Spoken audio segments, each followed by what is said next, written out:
Alright guys, so welcome back to a brand new video. Today's video, we're going to look at the new AirPods. Everybody's doing a video on them, everybody kind of has their own opinion. I want to focus more on the audio side of this, especially considering this channel covers headphones and audio in general. But I do still want to point out what is new with the new AirPods in comparison to the old ones, if I think it's worth it, and we'll just kind of cover a few things like that. Now, the first thing I do want to point out is that there are basically three different buying options. You can buy the one with the wireless charging case that you can just sit on the wireless chargers. That one will run you $200. And then you can buy the model, the one that I purchased, which is $160. It's basically a very similar case to the old one. Again, it runs you $160, which was the going price of the first gen ones anyway. Or if you have the old AirPods and you just want the wireless charging case, I believe it's $70 or $80 to buy just the wireless charging case alone. Now let me say this, the wireless charging case, in my opinion, even though it's convenient, is not really necessary, especially considering the wireless charging is a lot slower than just using the lightning cable. So speaking of the lightning cable, I do want to say it's a little confusing why Apple released their iPad Pros last year using USB-C connections, which kind of led to think that, okay, Apple might finally just start using USB-C in their new accessories, in the new phones that'll come out, and basically it kind of feels like a tease because the AirPods, which they know are going to sell very well, still uses the lightning cable. It's okay, it charges them quickly, but if you don't own an iPhone or other Apple products, it's just another cable to keep up with. The other thing I do want to point out is when I took these out of the box, I noticed that the case, I thought in the new one was supposed to have the LED light on the outside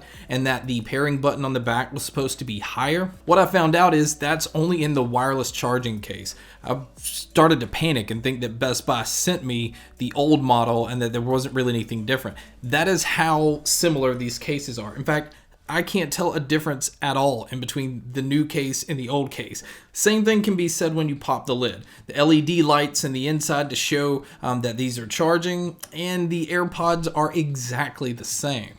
Now, where there is a difference is basically on the inside. The new ones have a H1 chip, to where the old ones had the W1 chip. The only difference is here is slightly improved battery life. They did improve upon mic quality. So if you like to take calls and that's one of your main reasons for owning the AirPods, you'll know that that's a bumped up feature, even though the original ones were very good at this already. The W1 chip is also supposed to give you a quicker connection to your device, like your phone or your tablet or whatever. But I can tell you there's not much of a noticeable difference, again, because the original AirPod was already good at this. One of the features I think a lot of people will find useful is now you can say, "Hey Siri," and it will just automatically bring them up instead of actually having to go through touch controls. So that does mean that these are always listening. And so that'll drain your battery slightly. Not a huge deal because you can go into the iPhone itself and just turn off the Hey Siri feature. You have to turn it off within the phone so it will keep these from listening to you all the time. And basically that might save you a little bit of battery life.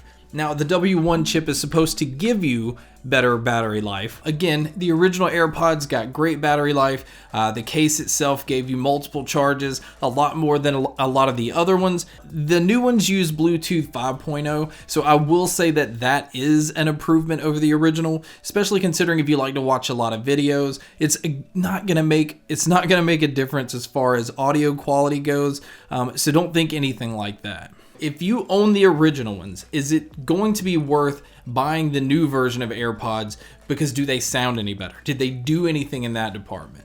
Because MKBHD said that he had it confirmed with Apple that they did absolutely nothing to improve the audio.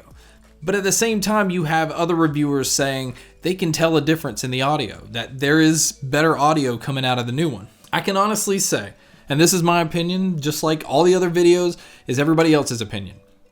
I cannot tell a difference at all in the audio department. I don't think they did anything any differently. I think if you're going to compare a new product to an old product that's identical, you have to kind of take into consideration the wear and tear of using these all the time, the fact that they could be broken in and just have a slightly different sound than the new ones because they've been used more. Because I will say this, I think if I were to kind of really put them very close and compare them, this one did seem to be a little warmer, have slightly more bass, and I think again that just kind of boils to the fact that the drivers in here haven't loosened up. Now I know this isn't an over-the-ear headphone that really has to have drivers break in, but I do think audio equipment over time, especially being used from day to day, especially these old ones, like if you have earwax or liquids or anything in general that over time, not even out of your ear, anything that just kind of gets into these things, that is going to affect the sound in the long run. But I think if you were to go out today and buy a brand new pair of the new ones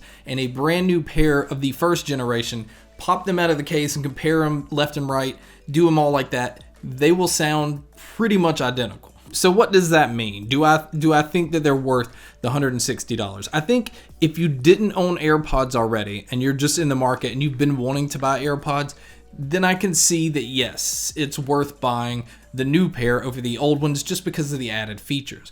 But I honestly think if you own the old ones, that there is no reason to buy the new one at all. Like none at all. I think the new added features aren't really new added features. It just feels like maybe they bumped it up slightly and there's no justification to go out and buy a brand new pair of AirPods. So that really kind of brings me to the frustration of this. I know a lot of people don't care as much about audio quality and other products like some do, but when the original AirPods came out, there wasn't a whole lot of competition. Like the AirPods kind of were the ones to own, as to where I think now the market with the new AirPods, there's a whole lot of competition, and even competition from your direct competition in the cell phone business, because Samsung released their Galaxy Buds, and although the Galaxy Buds do not have the battery life that the AirPods have, they do, in my opinion, have better sound. They have wireless charging. They're lightweight, they're convenient. They do pretty much a lot of what these will do, especially for the normal average consumer, and then those retail for $130, and that's with the wireless charging case. So that's why when stuff like this comes along, where Apple's wanting to charge $200 for their AirPods that already are not the best sounding true wireless earbuds, just adding the wireless charging case, I don't think justifies bumping up that price. I think if Apple wanted to handle this better, that I think that the going price for the wireless charging AirPods should have been $160, and that if you wanted the model that didn't have the wireless charging, that those should have been $130. And I sure as hell don't think the wireless charging case should be $70 or $80 by itself. I think at some point you have to realize your competition is catching up, that the market is not solely owned by you, and you kind of have to price your products based off that. Now, of course, people are going to buy these regardless. And I think, again, that it's a great product. I just think when you're coming out with a new product, you have to look at the market that's around you. You're not the best sounding. You are pretty convenient, especially if you're already kind of locked into Apple's ecosystem. If you have an iPhone and you have a MacBook or you have an iPad, if you have all of that stuff, it is so convenient to just connect to one device and it just easily pair to all of your other ones. The pairing process and what Apple did is genius. But again, that is also a feature that's in the first gen. So I kind of look at it this way. Based off sound, they're just okay. There's nothing special about these, but yet there never has been. The fact that they're convenient, that they're small, the case is just genius.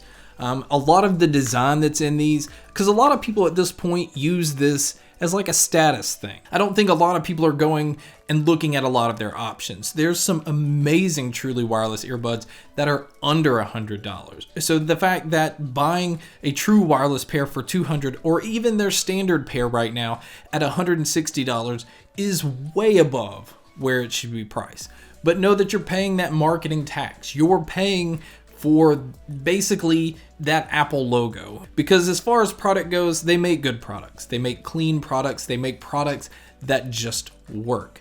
They're not always the best products, like in this case from an audio side, and priced a little high, especially considering the market now. And maybe it's just me, but I was thinking when Apple was going to come out with a new pair of AirPods. One, I was hoping that they were going to give you the option to get other colors, like the matte black or the rose gold or the silver, at least give you some other options. Instead, it's just white. And I was also hoping, especially considering that most reviewers will say, yes, these are convenient and it's a great product, but the sound quality is just blah. Like, there's really nothing amazing sounding about these at all. And again, that could still fall back on the fact that a lot of people are just casual listeners. People don't really care that much about how their music sounds. And in that case, I guess these are passable. But if you are somebody that really has audio as your main focus, then these really aren't much of an option. I just thought originally there was still room for improvement, especially when it comes to the audio side, and Apple didn't even address it at all. They put their focus on the mic, which was already good. They put their focus on quicker connection, which was already good in the first generation. So I think they focused on the wrong things. But guys, that's my video on the brand new AirPods. Some people are calling them the AirPods 2, but really they're the AirPods 1.25. I won't even say 1.5. But guys, thank you so much for watching this video. Thank you guys so much for checking out all the other videos. And as always, guys, make sure to stay tuned for more.